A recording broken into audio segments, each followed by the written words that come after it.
യാത്രകൾ എന്ന് പറയുന്നത് എന്നും ഒരു പറ്റ ആളുകളുടെ ഭയങ്കര വീക്കസ്റ്റ് പോയിന്റ് ആണല്ലേ.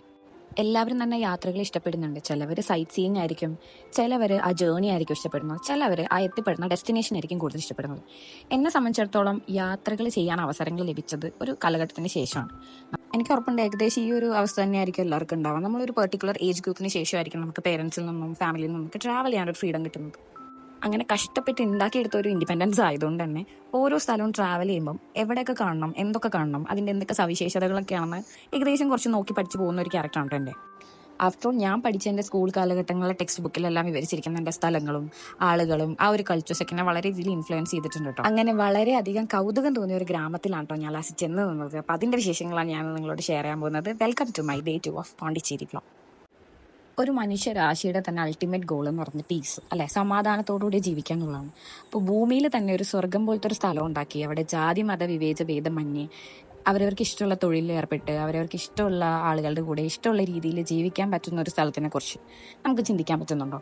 എന്നാൽ നമ്മുടെ ഇന്ത്യയിൽ അങ്ങനെ ഒരു സവിശേഷതയുള്ളൊരു സ്ഥലമുണ്ട്. അത് എത്ര പേർക്ക് ഇതിൻ്റെ ഡെപ്ത് അറിയുമെന്നോ അല്ലെങ്കിൽ ഈ ഒരു സ്ഥലത്തിൻ്റെ ഇത്തരം പ്രത്യേകത അറിയുമെന്നോ ഹിസ്റ്ററി അറിയുമെന്നോ ഒന്നും എനിക്കറിയില്ല. പക്ഷെ അങ്ങനെ ഒരു സ്ഥലം, ഇതിന് എക്സ്പെരിമെൻ്റൽ വില്ലേജ് എന്ന് തന്നെയാണ് അവർ വിശേഷിപ്പിച്ചിട്ടുള്ളത് കേട്ടോ. വളരെ വ്യത്യസ്തമായ ഈ കൾച്ചേഴ്സും ഡൈവേഴ്സിറ്റിയും ലിവിങ് ലൈഫ് സ്റ്റൈലും ഒക്കെ ഉള്ള ഈ സ്ഥലം സ്ഥിതി ചെയ്യുന്നത് ചെന്നൈയിൽ നിന്ന് വെറും 150 കിലോമീറ്റർ മാത്രം ദൂരെയുള്ള നമ്മുടെ യൂണിയൻ ടെറിട്ടറി ആയിട്ടുള്ള പുതുച്ചേരിയിലെ വെള്ളിപ്പുറം എന്ന് പറയുന്ന ഡിസ്ട്രിക്റ്റിലുള്ള അരോവിലാണ്. Yes, I am talking about India's first experimental village Auroville. ഒരു സ്വാതന്ത്ര്യ സമര സേനാനിയായിരുന്ന അറോബിന്ദോ ഘോഷ് അദ്ദേഹത്തിന്റെ ലൈഫിലെ റബലീസ് എല്ലാം മാറ്റിവെച്ചിട്ട് സ്പിരിച്വാലിറ്റിയിലേക്ക് തിരികെയും അങ്ങനെ അദ്ദേഹത്തിന്റെ ജീവിത സായാഹ്നത്തിൽ വെച്ച് അദ്ദേഹത്തെ ഒരു ഫ്രണ്ടിനെ പരിചയപ്പെടുകയാണ്, മിറ അൽഫാസ എന്ന് പറഞ്ഞ ഒരു ഫ്രഞ്ച് യുവതി. അങ്ങനെ അദ്ദേഹത്തിന്റെ മൈൻഡിലുള്ള ഒരു ജാതി മത വർണ്ണ വിവേച ഭേദമില്ലാത്ത ഒരു എന്താ പറയുന്ന ഒരു സ്ഥലം, ആളുകൾക്ക് എപ്പോഴും വന്ന് പാർക്കാൻ പറ്റുന്ന, അവർക്ക് ഇഷ്ടപ്പെട്ട തൊഴിലുകൾ ചെയ്യാൻ പറ്റുന്ന, ലോകത്തിലെ പല നാനാഭാഗങ്ങളിൽ നിന്നുള്ള ആൾക്കാരെ കൊണ്ട് ക്ലബ് ചെയ്യിപ്പിക്കുന്ന ഒരു സ്ഥലത്തിനെ കുറിച്ച് അവർ സംസാരിക്കുകയും ഇവരുടെ ഐഡിയോളജീസ് ആൻഡ് തോട്ട് പ്രോസസ് ഒക്കെ ഏകദേശം ഒരുപോലെ ആവുകയും അങ്ങനെ ബിന്ദുവിന്റെ ഒരു ആഗ്രഹം നിറവേറ്റാൻ വേണ്ടിയിട്ട് മിറ അൽഫാസ രൂപകൽപ്പന ചെയ്തതാണ് കേട്ടോ 1968 ഈ അറോവിൽ എന്ന് പറയുന്ന ഗ്രാമം. 19 വർഷങ്ങൾക്ക് മുമ്പ് മനുഷ്യന്റെ കാല് പതിച്ചാൽ പൊള്ളുന്ന അത്രയും തരിശു നിലമായി കിടന്നിരുന്ന ഈ 13,000 ഏക്കറിനെ ഒരു സ്വപ്ന നഗരിയാക്കി മാറ്റുവാനായിട്ടുള്ള മിറ അൽഫാസ എന്ന് പറയുന്ന യുവതിയുടെ പ്രയത്നങ്ങൾ ഭയങ്കര എന്താ പറയുക, ഭയങ്കര എഫേർട്ട് ഇട്ടിട്ടുണ്ട് അവർ. അവരുടെ ഈ എഫേർട്സ് കണ്ടിട്ട് അവിടുത്തെ ഫിഷർമാൻ, അതുപോലെ തന്നെ കർഷകര്, അവിടുത്തെ ലോക്കൽ ആയിട്ടുള്ള ആളുകൾ, അവിടെ ഓൾറെഡി വസിച്ചിരുന്ന കുറച്ച് ആളുകളും, അതുപോലെ ഇവരുടെ റേഡിയോ ആഹ്വാനം കേട്ട് ഫിലിപ്പൈൻസിൽ നിന്നും ജർമ്മനിയിൽ നിന്നും കൂടുതലും ഫ്രാൻസിൽ നിന്നുമൊക്കെ കുറെ ഹിപ്പികളും, അതുപോലെ അന്നത്തെ കാലത്ത് അവർ ഹിപ്പി സ്പിരിച്വാലിറ്റി, അവർ ഇന്ത്യൻ കൾച്ചേഴ്സിനോട് കൂടുതൽ താല്പര്യമുണ്ടായിരുന്ന ഒത്തിരി ആളുകൾ പോണ്ടിച്ചേരിയിൽ വരികയും അറോവിലിൽ വരികയും അങ്ങനെ അറോവിലിനെ ഒരു സ്വപ്ന നഗരിയാക്കി മാറ്റുവാനായിട്ടും കുറെ പേര് കുടിയേറി ഇങ്ങോട്ട് പാർക്കുകയൊക്കെ ചെയ്തിട്ട് അവരുടെ ഈ ഒരു എഫേർട്ട് കണ്ടിട്ട് മിറ അൽഫാസിനെ പിന്നീട് മദർ ഓഫ് അറോവിൽ എന്നാണ് അറിയപ്പെടുന്നത്. ഓരോവിലിന്റെ ഉദ്ഘാടനത്തിന്റെ അന്ന് അറൌണ്ട് ഒരു 5,000 പേരോളമാണ് ആ പരിപാടിക്ക് പങ്കെടുത്തിരുന്നത്. ഇത് ഏകദേശം ഒരു 124 രാജ്യങ്ങളിലുള്ള ആളുകൾ അവിടെ വരികയും അവർ ഇവിടെ വന്ന് ഈ ഒരു പരിപാടിയിൽ പങ്കെടുക്കുന്നതിന്റെ പ്രതിനിധീകരിച്ചുള്ളതിന്റെ സൂചന ഭാഗമായിട്ട് അവരവരുടെ നാട്ടിലെ മണ്ണ് ശേഖരിച്ച് ഒരു വലിയ കൂനയിൽ കൊണ്ടുവന്ന് ഇടുകയും ചെയ്യുന്ന ഒരു വളരെ വിചിത്രമായ വളരെ ഇൻട്രസ്റ്റിംഗ് ആയിട്ടുള്ള ഒരു പരിപാടിയൊക്കെ അന്നുണ്ടായിരുന്നു. അതിന്നും അവർ വളരെ ഗൂസ്ബംസോടുകൂടിയാണ് അവരുടെ ചരിത്ര താളുകളിൽ എഴുതി സൂക്ഷിച്ചിട്ടുള്ളത്. 50 വർഷങ്ങൾക്ക് ഇപ്പുറം അന്നൊരു തരിശ് നിലമായിരുന്ന സ്ഥലം ഇന്നൊരു പൂങ്കാവനമായി മാറിയിരിക്കുകയാണ്. ഈ ഒരു ഭൂമിയുടെ സെന്റർ ഓഫ് അട്രാക്ഷൻ എന്ന് പറയുന്നത് ഓരോവിലിന്റെ ഒത്ത നടുക്കായി സ്ഥിതി ചെയ്യുന്ന മാതൃ മന്ദിർ എന്ന ആരാധനാലയമാണ്. ഒരു ഗോൾഡൻ ഡോം ഷേപ്പിലുള്ള ഈ ഒരു ആരാധനാലയത്തിന്റെ ഏറ്റവും വലിയ പ്രത്യേകത എന്ന് പറയുന്നത് അതിന്റെ ഒത്ത നടുക്കായിട്ട് സൺലൈറ്റ് മൊത്തം ക്യാപ്ചർ ചെയ്യുന്ന ഒരു ഹീലിയോസ്റ്റാറ്റ് ഉണ്ട്. ആ ഒരു ഡോമിന് ഫേമസ് ആയിട്ടുള്ള ഒരു ഗാലക്സി ഡിസൈൻ ആണ് കൊടുത്തിട്ടുള്ളത്. അത് തന്നെ ഇതിനൊരു ഭയങ്കര international level of architecture look ആണ് കേട്ടോ കൊടുക്കുന്നത്. ഫ്രഞ്ച് ആർക്കിടെക്റ്റ് ആയിട്ടുള്ള റോജർ ആങ്കറാണ് ഈ മാതൃ മന്ദിർ ഡിസൈൻ ചെയ്തിട്ടുള്ളത്.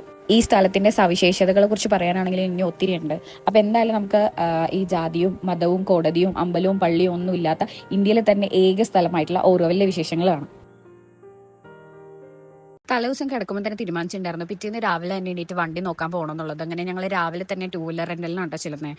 ഇനിയുള്ള കമ്മിങ് 2 ഡേയ്സും ഞങ്ങൾ 2 വീലർ എടുത്തിട്ടുണ്ട്. അപ്പോൾ രണ്ടും കൂടെ ചേർത്തിട്ടാണ് എമൗണ്ട് എല്ലാം പേ ചെയ്തത്. എന്നിട്ട് ബ്രേക്ക്ഫാസ്റ്റ് കഴിക്കാൻ വേണ്ടി നോക്കി വെച്ചിരുന്ന സ്പോട്ടായിരുന്നു ബ്രെഡ് ആൻഡ് ചോക്ലേറ്റ്. അപ്പോൾ അവിടെ ചെന്നു. അവിടുന്ന് ലൈറ്റ് ആയിട്ടാണ് കഴിച്ചത്, കാരണം ഞങ്ങൾക്ക് അറോവിലേക്ക് പോകാൻ നല്ല ധൃതി ഉണ്ടായിരുന്നു. ഈ ബ്രെഡ് ആൻഡ് ചോക്ലേറ്റ് ഇവിടെ അത്യാവശ്യം നല്ല ഫേമസ് ആയിട്ടുള്ള ഒരു കഫ്റ്റീരിയ ഉണ്ടോ. അപ്പോൾ നിങ്ങൾ പോണ്ടിച്ചേരി പോകുന്നുണ്ടെന്നുണ്ടെങ്കിൽ ഇവിടുന്ന് കുറച്ച് ഡെസേർട്ട് ഐറ്റം, അതുപോലെ തന്നെ ബ്രേക്ക്ഫാസ്റ്റ് മെനു, സ്മൂതി ബൗൾസ്, അങ്ങനെ പിസ്സ, ഇതൊക്കെയാണ് കഴിക്കാൻ പറ്റുന്നത്. അപ്പോൾ നിങ്ങൾ എന്തായാലും ഒന്ന് ട്രൈ ചെയ്ത് നോക്കൂട്ടാ. ഞങ്ങൾക്ക് ധൃതി ഉണ്ടായിരുന്നോണ്ട് തന്നെ പെട്ടെന്ന് കഴിച്ച് ഞങ്ങൾ അറവലിക്ക് വണ്ടി എടുക്കാനുണ്ടായ. അപ്പോൾ ഒരു അറൌണ്ട് ഞങ്ങൾ വൈറ്റ് ടൗണിൽ നിന്ന് ഒരു 45 കിലോമീറ്ററോളം ട്രാവൽ ഉണ്ടായിരുന്നു അറോവില്. ശരിക്കും സിറ്റിയും എന്താ പറയല് ടൗൺ നമ്മൾ വരുന്ന സിറ്റിയിൽ നിന്ന് ഒരു വില്ലേജിലേക്ക് വന്നപ്പോൾ ഉണ്ടായ ഒരു ട്രാൻസ്ലേഷൻ ഭയങ്കര എവിഡന്റ് ആയിരുന്നു കേട്ടോ. മൊത്തത്തിൽ ആകെ മാറി. നമ്മളൊരു പ്യുവർ ഫ്രഞ്ച് കോളനിയിൽ നിന്നിട്ട് പയ്യെ ഒരു ഗ്രാമത്തിലേക്ക് അല്ലെങ്കിൽ ഭയങ്കര ഫെസിലിറ്റീസ് കുറഞ്ഞൊരു സ്ഥലത്തേക്ക് വരുന്നത് ഞങ്ങൾക്ക് ലിറ്ററലി ഫീൽ ചെയ്യാൻ പറ്റുന്നുണ്ടായിരുന്നു. അങ്ങനെ ഞങ്ങൾ അറോവിലെത്തി. മാതൃമന്ദിർ കാണാൻ വേണ്ടിയിട്ടാണ് മെയിനായിട്ട് വന്നത്. അപ്പോൾ അതിന്റെ പാർക്കിംഗ് ഏരിയയിലാണ് ചെന്നത്. നമുക്ക് പാർക്കിംഗ് ഫീസ് ഉണ്ട് കേട്ടോ, ഒരു 50 റുപ്പീസ്. അങ്ങനെ പാർക്കിങ്ങിൽ ചെന്നു, ടിക്കറ്റ് എടുത്തു, വണ്ടി പാർക്ക് ചെയ്തു. ഞങ്ങളുടെ കൂടെ വന്ന 2 ടീംസിന് വേണ്ടി ഞങ്ങൾ വെയിറ്റിംഗ് ആയിരുന്നു. കുറച്ച് എനർജി കിട്ടാൻ വേണ്ടി ഞങ്ങൾ കരിക്കേറ്റാന്ന് വിചാരിച്ചു. ഞങ്ങളുടെ കൂടെ അരമണിക്കൂർ മുമ്പ് പുറപ്പെട്ട 2 ടീംസ് വേറെ ഏതോ അറവിൽ എത്തിച്ചേർന്നിട്ടുണ്ട്. ഇതുവരെ ഇവിടെ എത്തിയിട്ടില്ല. How do we rate Devika's desi look? ഇത് സ്കൂട്ടർ ലുക്കാണ്. ഇനി ഇതിന്റെ ഉള്ളോട്ട് 2.5 കിലോമീറ്റർ നടപ്പുണ്ട്. അപ്പൊ ഞങ്ങൾ വിചാരിച്ചു കുറച്ച് മഗ്നീഷ്യം, കുറച്ച് എനർജി കയറ്റാം, എന്നിട്ട് പോവാണ്. ഞങ്ങളുടെ കൂടെ വന്ന അരമണിക്കൂർ മുമ്പേ പുറപ്പെട്ട ടീംസിന് വേണ്ടി വെയിറ്റിംഗ് ആണ്. അവര് വന്നിട്ട് ബാക്കി ഞാൻ വ്ലോഗ് ചെയ്യും. കാണാതെ പോയ ആൾക്കാർ തിരിച്ചു കിട്ടി. ഇയാളെ ഏതോ ഓൺലൈൻ ആപ്ലിക്കേഷൻ സബ്മിറ്റ് ചെയ്യണതിന്റെ തിരക്കാണ്. അതിൻ്റെ ഇടയിൽ നല്ല തണുത്ത കാറ്റ് വീശുന്നുണ്ട് ഗൈസ്. നല്ല സുഖം. ഇനി ഓരോവിൽ അകത്ത് കയറാൻ പറ്റുമെന്ന് തമ്പുരാനറിയാം. ചെന്നാൽ നോക്കണം. ഇപ്പം ഞങ്ങൾ ഇത് കഴിഞ്ഞിട്ട് പോട്രി ക്ലാസ്സാണ് ബുക്ക് ചെയ്തിട്ടുള്ളത്. അത് നോക്കിയിട്ട് ഞാൻ ഓരോവിൽ കാണിച്ചു തരാം. Let's go guys.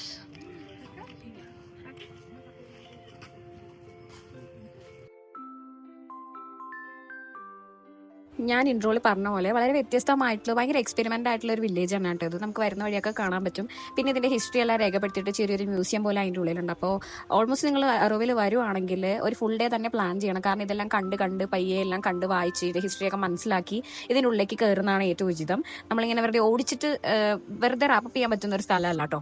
പിന്നെ ഇതിന്റെ മെയിൻ എൻട്രൻസ് നിന്ന് അറൗണ്ട് ഒരു 2.5 കിലോമീറ്റർ അടുത്തോട്ട് തന്നെ നല്ല നടപ്പുണ്ട്. ഇവർ പറയുന്നത് 1 കിലോമീറ്റർ ആണെന്നാണ്, പക്ഷെ നമുക്ക് അങ്ങനെയൊന്നും ഫീൽ ചെയ്തില്ല. നല്ല നടപ്പുണ്ട്. അപ്പോൾ അത്യാവശ്യം നമ്മൾ പ്രിപ്പയർഡ് ആയിട്ട് വെള്ളമൊക്കെ കയ്യിൽ കരുതി.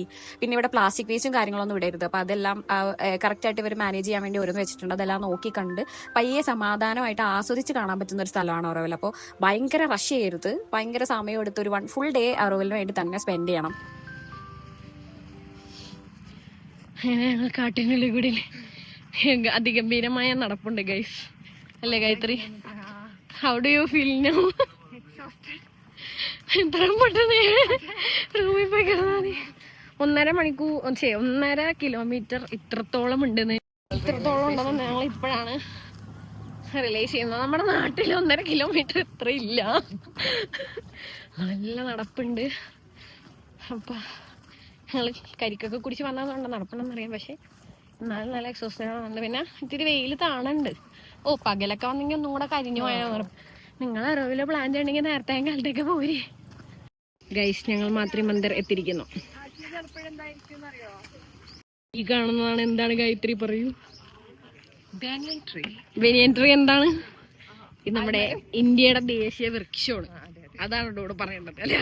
ബനിയൻ ട്രീ ആൽമരമാണ്. അങ്ങനെ നീണ്ട ഒരു 20 മിനിറ്റ് നടപ്പിന് ശേഷം അവിടെ എഴുതി വെച്ചേക്കണം 30 മിനിറ്റ് എന്നാണ്. ഞങ്ങൾ കുറച്ച് സ്പീഡായതുകൊണ്ട് 20 മിനിറ്റിലെത്തി. അറവിലെത്തി. ഭയങ്കര നല്ല കാറ്റും വെളിച്ചൊക്കെയുള്ള പീസ്ഫുൾ സ്ഥലം ഉണ്ടാവും. എനിക്ക് ഭയങ്കര ഇഷ്ടമായി. നമ്മൾ റഷ് ഉള്ളവരാരും ഇങ്ങോട്ട് വരരുത്. ഒരു 2-3 മണിക്കൂർ ഇവിടെ ഐറ്റിനറി പ്ലാൻ ചെയ്യണം. Gayathri remind me of college trip. വെള്ള ഷൂ, ക്യാപ്പ്, ബാഗ്. അങ്ങനെ മാതൃമന്ദിരമൊക്കെ കണ്ടു. അവിടെ നിന്ന് കുറെ ഫോട്ടോസ് ഒക്കെ എടുത്തു. ഞങ്ങൾ കുറെ സമയം സ്പെൻഡ് ചെയ്തിട്ട് തിരിച്ച് നമുക്ക് ബസ് സർവീസ് ഉണ്ട്. അവിടെ ബസ് വരാൻ വേണ്ടി വെയിറ്റ് ചെയ്യായിരുന്നു കേട്ടോ. വീഡിയോ എടുത്തത് നമ്മൾ എങ്ങോട്ടാണ് പോകുന്നത് അടുത്തത്? What's our next plan? നിങ്ങൾ ഇനി കുറച്ച് കരകൗശല വിദഗ്ധമായ പരിപാടി. കഴിയില്ല. ലിപ്സ്റ്റിക്ക് മുഖ്യം അടപ്പയില്ല. ആർക്കൊക്കെ എന്തൊക്കെ ഹേറ്റുണ്ടെന്ന് ആ ലിപ്സ്റ്റിക്ക് നമ്മൾ ഇട്ടിട്ട് എവിടെയും പോകുള്ളൂ. അടുത്ത വ്ളോഗ് അപ്പം എന്തായിരിക്കും? വാരണാസി കണ്ടന്റ് അറിയണം ഗൈസ്. വർഷങ്ങളായി മാനിഫെസ്റ്റ് ചെയ്ത് പോണ്ടിച്ചേരി വരെ നവംബറിൽ പോവാം. ഓക്കെ, അപ്പത്തേക്ക് ഇയാളില്ല, ഇയാള് കാനഡ പോവും. ആക്ച്വലി ഞാൻ ആരെയും പരിചയപ്പെടുത്തില്ല. This is Devika. My school friend. ഇപ്പൊ കാനഡയിലാണ്. School friend, college friend, best friend. And this is അയ്യോ ദിവ്യ ഇതല്ല അത് അവളല്ല ഇവൾ. Divya is a friend of Devika. That is Gayathri. Gayathri is friend of Amritha. My ചോദ്യം, who is Amritha to Devika? PSC question. അങ്ങനെ മാത്രി മന്ദിർ വിസിറ്റ് കഴിഞ്ഞ് ഞങ്ങൾ ഒന്നും കഴിച്ചിട്ടുണ്ടായിരുന്നില്ല. അപ്പോൾ അവിടെ നിന്ന് തന്നെ ലൈറ്റായിട്ട് ലെമൺ റൈസും ടൊമാറ്റോ റൈസും ആയിരുന്നു പറഞ്ഞിട്ടുണ്ടായിരുന്നത്. അത് കഴിച്ച് കഴിഞ്ഞിട്ട് ഞങ്ങളൊരു പോട്രി സെഷൻ ബുക്ക് ചെയ്തിട്ടുണ്ടായിരുന്നു. അപ്പോൾ അങ്ങടേക്കാണ് ഇനി അടുത്ത പോകാൻ പോകുന്നത്. അത്യാവശ്യം ഫേമസ് ആയിട്ടുള്ള ഒരു സ്ഥലത്താണ് പോയത്, ഗണപതി പോട്രി. കുറെ ആളുകൾ പോകുന്ന വീഡിയോസും അതുപോലെ റീൽസും എല്ലാം കണ്ടിട്ടാണോ ഞങ്ങൾ പോയിട്ടുണ്ടായിരുന്നത്. നിങ്ങൾക്ക് ഗൂഗിളിൽ ചെക്ക് ചെയ്ത് അറിയാൻ പറ്റും. മാത്രി മന്ദിറിന് ഏറ്റവും നിയർ ബൈ ആയിട്ടുള്ള സ്ഥലത്ത് തന്നെയാണ് കേട്ടോ ഇതുള്ളത്. ഇവിടെ ഓൾറെഡി നമ്മൾ നേരത്തെ വിളിച്ച് ബുക്ക് ചെയ്യണം. ആ ബുക്ക് ചെയ്ത ടൈമിൽ തന്നെ വരണം, അല്ലെങ്കിൽ ഒരു സ്ലോട്ട് ക്യാൻസൽ ചെയ്യും. ഇവിടെ ഓരോ ബാച്ച് ആയിട്ടാണ്. ഇവിടെ ഒരു 9 to 5 9 to 6 ഉള്ള ക്ലാസ്സസ്. ലാസ്റ്റ് ബാച്ച് 6 മണിക്കാണ്, 6 മണിക്ക് സോറി. നേരത്തെ ബുക്ക് ചെയ്യണം, വിളിച്ച് തലേ ദിവസമോ അല്ലെങ്കിൽ നമ്മൾ ചെല്ലുന്ന രാവിലെ വിളിച്ച് ബുക്ക് ചെയ്ത് സ്ലോട്ട് നോക്കണം. എല്ലാവരുടെയും വ്ളോഗിൽ കണ്ടിട്ടുണ്ട് നമ്മൾ ഈ ആക്ടിവിറ്റീസ് ചെയ്യുന്നത്. അപ്പൊ നമ്മള് പോട്രി ചെയ്യാന്ന് വെച്ചാൽ നമുക്ക് നാട്ടില് ഞാൻ അന്വേഷിച്ചു, 1-2 സ്ഥലത്തൊക്കെ അന്വേഷിച്ച 1500 രൂപ 2000 രൂപയ്ക്കാണ്. ഇവിടെ ഒരു 1 hour പോട്രി ക്ലാസ്സിന് 300 rupees ചാർജ് ചെയ്യണം. പിന്നെ നമ്മുടെ നാട്ടില് കയാക്കിങ്ങിനൊക്കെ ഒരു 1500 400 ഒക്കെയാണ്. ഇവിടെ 400 രൂപ 300 രൂപയൊക്കെ ഉള്ളൂ. ആക്ച്വലി സേഫ്റ്റി മെഷേഴ്സും കാര്യങ്ങളൊക്കെ വ്യത്യാസമുണ്ട്. അവിടെ കുറച്ചും കൂടി അഡ്വാൻസ് ആണ്. ബട്ട് നമ്മൾ വേറെ ഒരു നാട്ടിലൊന്നൊക്കെ ചെയ്ത് നോക്കണമല്ലോ. പിന്നെ ഇവിടെ ഇപ്പൊ അത്യാവശ്യം എല്ലാവരും ചെയ്യുന്ന ആക്ടിവിറ്റീസ്, നമുക്ക് എന്തെങ്കിലും ആക്ടിവിറ്റീസ് ചെയ്യണമല്ലോ എന്ന് ഓർത്താണ് നമ്മളിത് എടുത്തത്. ചെയ്തുകൊണ്ടിരിക്കുക. അവർ വെയിറ്റ് ചെയ്യാൻ പറഞ്ഞു. അവിടെ ഓൾറെഡി ഒരു ക്ലാസ് നടക്കുക. അത് കഴിഞ്ഞാൽ നമ്മളെ കയറ്റും. 5 മിനിറ്റ് അവർ വെയിറ്റ് ചെയ്യാൻ പറഞ്ഞു. ഞങ്ങൾ ഓർത്ത് ഇവരുടെ പോട്രി സെയിൽ ചെയ്യുന്ന ഒരു ഷോപ്പ് ഉണ്ട് തൊട്ടടുത്ത്, അവിടെ ഒന്ന് കയറി ജസ്റ്റ് നോക്കാമെന്ന്. നല്ല ഷോപ്പ് പീസസ് ഒക്കെ ഉണ്ട്. പക്ഷെ അൺഫോർച്ചുനേറ്റ്ലി ഇതൊന്നും എനിക്ക് വീട്ടിലോട്ട് മേടിച്ചുകൊണ്ടാൻ പറ്റില്ല. കാരണം ബസ്സിന് പോകുമ്പോൾ എന്തായാലും ഇത് പൊട്ടിപ്പോവും. ഞാനടുത്ത് ചുമ്മാ വീഡിയോ എടുക്കാം. ഞങ്ങൾ ഉണ്ടാക്കുമ്പോൾ എങ്ങനെ വരുന്നൊന്നും എനിക്കറിയില്ല. ഇതേപോലെ ആക്കണമെന്ന് പ്രതീക്ഷിച്ചാണ് നമ്മൾ വരുന്നത്. ഇതേ വലിപ്പത്തിലും ഇതേ ഇറക്കത്തിലും ഇതേ നിറത്തിലും നീളത്തിലും ഉണ്ടാക്കുന്നു. അല്ലെ, വലിപ്പത്തിലും ഇറക്കത്തിലും ആകൃതിയിലും കണ്ടെന്നെ അറിയാം. പ്ലേറ്റ്സ് കാണാൻ നല്ല ക്ലാസ് ആയിട്ടുണ്ട്. പക്ഷെ എത്ര രൂപയാണെന്ന് അറിയില്ല. പിന്നെ ഒരു സാധനം ഇതൊക്കെ എനിക്ക് നല്ല ഇഷ്ടമായി, പക്ഷെ ഒന്നും മേടിച്ചോണ്ട് പോകാൻ പറ്റൂല.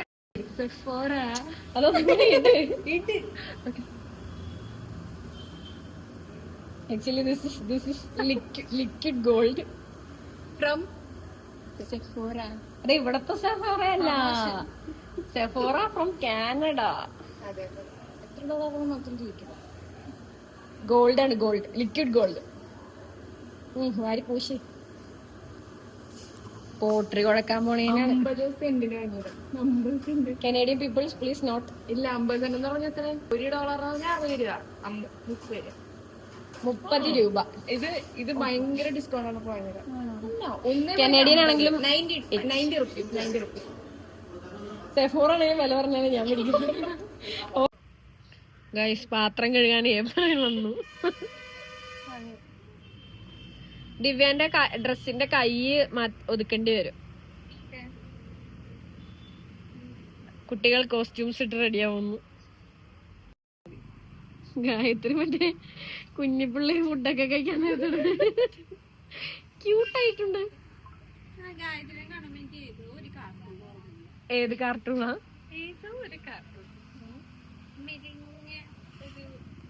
ക്യൂട്ട് കുട്ടിയുടെ കാർട്ടൂണാണോ? ഗായ്സ്, നിങ്ങൾക്കും ഗായത്രിയെ കാണുമ്പോൾ ഇതേപോലെ കാർട്ടൂൺ ഓണം വരുന്നുണ്ടോ എങ്കിൽ കമന്റ് സെക്ഷനിൽ ഏത് കാർട്ടൂണാന്ന് കമന്റ് ചെയ്യും. ഓക്കെ ഗായ്സ്, പോട്രി പ്രഹസനങ്ങൾ കുറച്ച് സമയത്തിനകം ആരംഭിക്കുന്നതായിരിക്കും. ഗൈസ്, നേരത്തെ പോയ ബാച്ചുകാരുണ്ടാക്കിയ സാധനങ്ങളാ. എനിക്ക് തോന്നുന്നു നമ്മൾ മാത്രമേ ഉള്ളൂ ഗൈസ് ഈ ബാച്ചിൽ. Students, meet the students. Chest number 1 Devika Sundarsh Kumar, chest number 2 Divya, and 3 Gayathri, number 4 ഞാൻ.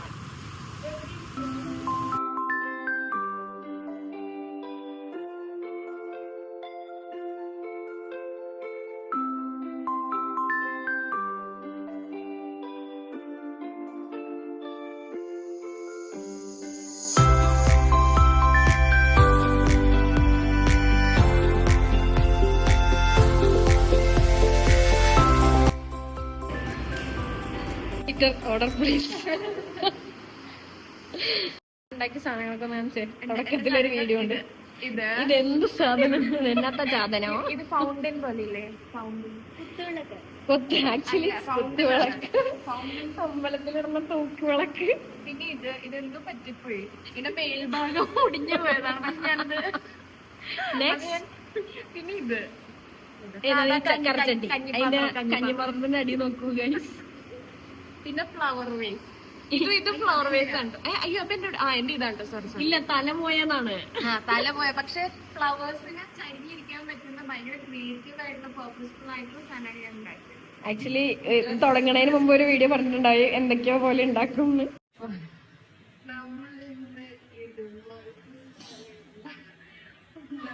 അല്ലെ, വലിപ്പത്തിലും ഇറക്കത്തിലും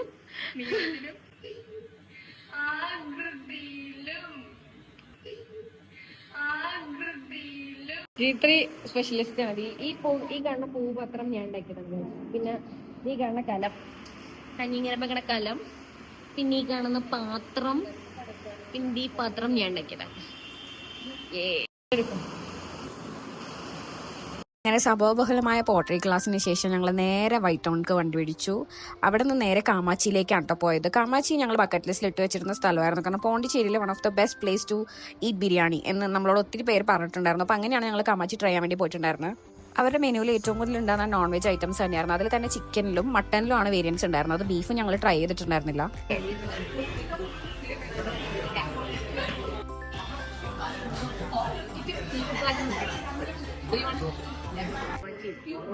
ഫേമസ് കാമാച്ചി ബിരിയാണി ആയിട്ട്.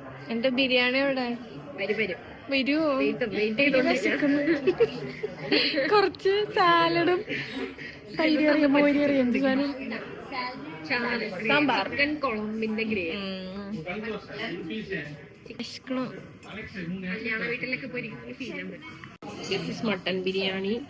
ഞങ്ങൾ 3 ചിക്കൻ, നല്ല ക്വാണ്ടിറ്റി ഉണ്ട്. എങ്ങനെ തിന്ന് തീർക്കും?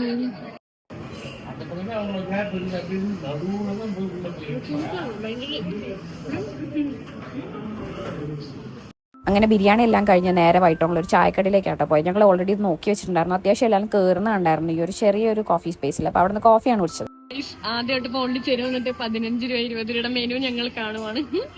പോണ്ടിച്ചേരി നൈറ്റ് വൈബ് അത്യാവശ്യം അടിപൊളി തന്നെയാണ് കേട്ടോ. ഒരു ചെറിയൊരു ബാംഗ്ലൂർ ആ ഒരു സിറ്റി വൈബൊക്കെ തന്നെയുണ്ട്. നമ്മൾ പകലൊക്കെ വന്ന് കാണുന്ന വൈറ്റ് ടൗണിന്റെ ആ ഒരു ആംബിയൻസേ അല്ല രാത്രി. അപ്പോൾ നിങ്ങൾ പോകുന്നുണ്ടെങ്കിൽ ഈ നൈറ്റ് ലൈഫ് കൂടെ എക്സ്പ്ലോർ ചെയ്യാൻ വേണ്ടി നന്നായിട്ട് ശ്രദ്ധിക്കണം കേട്ടോ. കാരണം അതും അടിപൊളിയാണ്. അങ്ങനെ അവിടെ നിന്ന് ഇറങ്ങുന്ന നേരത്തെ 1-2 ചെറിയ ഷോപ്പ് ഉണ്ട്. അപ്പോൾ കുറച്ച് സാധനങ്ങളെല്ലാം അവിടെ നിന്ന് പർച്ചേസ് ചെയ്തിട്ട് ഞങ്ങൾ നേരെ പോയത് പ്രൊമിനന്റ് ബീച്ചിലേക്കാണ് കേട്ടോ. ഇത് രാത്രി മനുഷ്യർ മുഴുവൻ ബീച്ചിൽ എന്തിനു വന്നിരിക്കുമെന്ന് എനിക്കറിയില്ല. പക്ഷെ ഇങ്ങനെ നല്ല ഇതില്ല ഇവിടെ. ട്രാൻസ്പോർട്ടേഷൻ സൈക്കിൾ പോലും ഓടിക്കാൻ പാടില്ല ഈ ട്രാക്കിൽ കൂടി. No two wheeler, no motor zone ഏരിയയാണ്. അപ്പൊ അതുകൊണ്ട് ആൾക്കാർ കൂടുതലും നടക്കാനും ഇവിടെ സമയം സ്പെൻഡ് ചെയ്യാനൊക്കെ വന്നോണ്ടാണ് ഇതിങ്ങനെ. ഇവിടെയാണ് ഗൈസ്. ഏതായിരുന്നു ആ പാട്ട്? എന്ത്? അവര് പറഞ്ഞ മലയാളികളായിരുന്നു. ഞങ്ങളോട് ഡാൻസ് അല്ല, ആ പാട്ട് ഏതായിരുന്നു? സെന്റിമെന്റൽ സീനില് ബീച്ചിന് നടുക്കോയി ഭാവന ഡാൻസ് കളിച്ച് തലയും കുത്തി വീണ് മരിക്കൂലേ? അല്ല അതാണെന്ന് തോന്നുന്നു. അല്ല, പാട്ടാ മായാസ.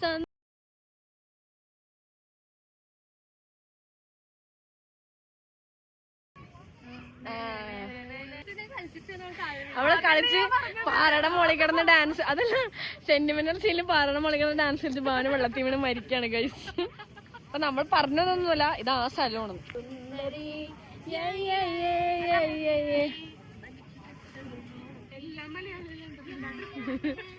ഗൈസ് ഇവിടെ ഫുള്ള് മലയാളികളാണ്. നോക്കിയവരും മന്ദബുദ്ധി പിള്ളേരെ നോക്കുന്നവരെ ഞങ്ങളെ നോക്കുന്നു. ആക്ച്വലി ഞങ്ങളിവിടെ വന്നത് ഒരു piece and calm full atmosphere. Beach എന്ന് പറഞ്ഞാല് ഞങ്ങളും ബീച്ചും മാത്രം. പക്ഷെ ഫ്രെയിമില് ബാഹുബലി സെറ്റ് പോലെ ഒരു 4000 പേരും കൂടി വന്ന പോലെ ഉണ്ട് ഗൈസ്. അങ്ങനെ കുറേ നേരം ഞങ്ങൾ ആ ബീച്ചിൽ സ്പെൻഡ് ചെയ്തോട്ടോ. വർത്താനം പറഞ്ഞു, ചിരിച്ചും കളിച്ചു, അന്താക്ഷരിയൊക്കെ കളിച്ച് നേരം പോയതേ അറിഞ്ഞില്ല. അങ്ങനെ പയ്യെ വണ്ടിയൊക്കെ എടുത്ത് ഞങ്ങൾ നേരെ റൂമിൽ പോയി കിടന്നുറങ്ങി. പിറ്റേ ദിവസം ഞങ്ങളുടെ ലാസ്റ്റ് ഡേ ആയിരുന്നു. ഡേ 3 വളരെ ഒരു റിലാക്സിംഗ് ഡേ ആയിരുന്നു. ഒന്ന് കാര്യമായിട്ട് ഒന്നും തന്നെ ഉണ്ടായിരുന്നില്ല. നമ്മൾ രാവിലെ തന്നെ പോയി സദ്ഗുരു ഒന്ന് ബ്രേക്ക്ഫാസ്റ്റ് കഴിച്ചു. അവിടെ നിന്ന് കുറേ ഫോട്ടോസ് എല്ലാം എടുത്തു. പിന്നെ അവിടുത്തെ സ്ട്രീറ്റിലൊക്കെ പോയിട്ട് ഒരു ലോക്കൽ സ്ട്രീറ്റ് ഷോപ്പിംഗ് എല്ലാം നടത്തി. വീട്ടിലേക്കൊക്കെ അത്യാവശ്യം ഡ്രസ്സും സാധനങ്ങളെല്ലാം വാങ്ങിയിട്ടുണ്ടായിരുന്നു. പിന്നെ പോണ്ടിച്ചേരിയിൽ ഫേമസ് ആയിട്ടുള്ള പാൻ കേക്കും അതുപോലെ ബോബ കോൾഡ് കോഫിയും കുടിക്കാൻ വേണ്ടി പോയിട്ടുണ്ടായിരുന്നു. ലഞ്ച് തൽക്കാലം ഞങ്ങൾ സ്കിപ്പ് ചെയ്തു. കാരണം നമുക്ക് വിശക്കുന്നുണ്ടായിരുന്നില്ല. ഓൾറെഡി നമ്മൾ സദ്ഗുരു കുറുകുരു നല്ല ഹെവി ആയിട്ട് കഴിച്ചിട്ടുണ്ടായിരുന്നു. ആൻഡ് വൺ ലാസ്റ്റ് ടൈം എന്ന പോലെ ഞങ്ങൾ ഒന്നുകൂടെ റോക്ക് ബീച്ചിൽ പോയി. അവിടെയൊക്കെ നടന്നു, അവിടെ നിന്ന് നല്ലോണം സമയം സ്പെൻഡ് ചെയ്ത്. കാരണം ഞങ്ങൾക്ക് രാത്രി 10:30 ബസ് ഉണ്ടായിരുന്നത്. അങ്ങനെ നമ്മൾ കുറച്ചധികം സമയം ബീച്ചിൽ സ്പെൻഡ് ചെയ്തു. പിന്നെ പോകുന്ന വഴി ശ്രീ വെങ്കടേശ്വര സ്വീറ്റ്സ് നിന്ന് വീട്ടിലേക്ക് ബക്ലാവയും അതുപോലെ കുറച്ച് സ്വീറ്റ്സും വാങ്ങിച്ചിട്ടുണ്ടായിരുന്നു. ഇവിടെ 1-2 ഫ്രണ്ട്സ് സജസ്റ്റ് ചെയ്തിട്ടുണ്ടായിരുന്നു ഇവിടെ നിന്ന് സ്വീറ്റ്സ് മേടിക്കണം എന്നുണ്ടായിരുന്നത്. അങ്ങനെ റൂമിൽ വന്ന് റെഡിയായി ഞങ്ങൾ പെട്ടിയും കിടക്കൊക്കെ എടുത്തിട്ട് നേരെ ബസ് സ്റ്റാൻഡിലേക്ക് ഒരു ഓട്ടോ പിടിച്ചു. ആൻഡ് അവിടെ ചെന്നപ്പോൾ ബസ് കുറച്ച് ഡിലേ ആയിരുന്നു. അപ്പോൾ ഞങ്ങൾ ഡിന്നർ കഴിക്കാൻ കയറി. സിംഗിൾ ഓംലെറ്റ് പിന്നെ ദേവികയും. How often you missed this in Canada? കാനഡയിലെ തട്ടുകട, തട്ട് ദോശ, AC റൂമില് ദോശ തരും. തണുത്തു ഉച്ച ദോശ, അല്ല ക്രിസ്പി ദോശ. പക്ഷെ തട്ടുകട മിസ്സാക്കിയോ? ശരിക്കും മിസ് ചെയ്തിട്ടില്ലേ? അതെ, അതാണ് കഥ. അല്ല, AC-യിലെ ദോശ തരുമെങ്കിലും ഒരു $100 കയ്യിൽ എഴുതി തരുകയും ചെയ്യും അവിടെ. ഈ ഒരു വൈബ് കിട്ടോ അവിടേക്കാ? ഇതിന് തിരിച്ചു പോയാൽ മിസ് ചെയ്യൂലേ? ഉറപ്പായിട്ടും. കരയണ്ട പോട്ടെ. പിന്നെ ബസ് വന്നു. ബസ്സിൽ കയറി നേരം വെളുത്തതും കൊച്ചി എത്തിയതും ഗായത്രി ഇറങ്ങാനായതും ഒന്നും ഞാൻ അറിഞ്ഞിട്ടുണ്ടായിരുന്നില്ല. അങ്ങനെ പോണ്ടിച്ചേരി വ്ളോഗ് ഇവിടെ അവസാനിക്കുകയാണ് ഗൈസ്. എന്നെ കൊണ്ട് പറ്റുന്നതിന്റെ മാക്സിമം ഏറ്റവും മിനിമൽ ആയിട്ട് ലെങ്ത് കുറച്ച് ഞാൻ ഈ വീഡിയോ ചെയ്യാൻ ശ്രമിച്ചിട്ടുണ്ട്. ലെങ്തി ആണെന്ന് എനിക്കറിയാം. സോ എല്ലാവരും ക്ഷമിക്കണം. നെക്സ്റ്റ് വീഡിയോയിൽ ഞാൻ എല്ലാ കുറവുകളും നികത്തുന്നതായിരിക്കും. അപ്പോൾ എല്ലാവിധ ഫീഡ്ബാക്കിനും നന്ദി. അപ്പൊ ഗൈസ് പോണ്ടിച്ചേരി ട്രിപ്പെല്ലാം കഴിഞ്ഞാൽ വീട്ടിലേക്ക് തിരിച്ചു വന്നിരിക്കുകയാണ്. ശരി, ബൈ.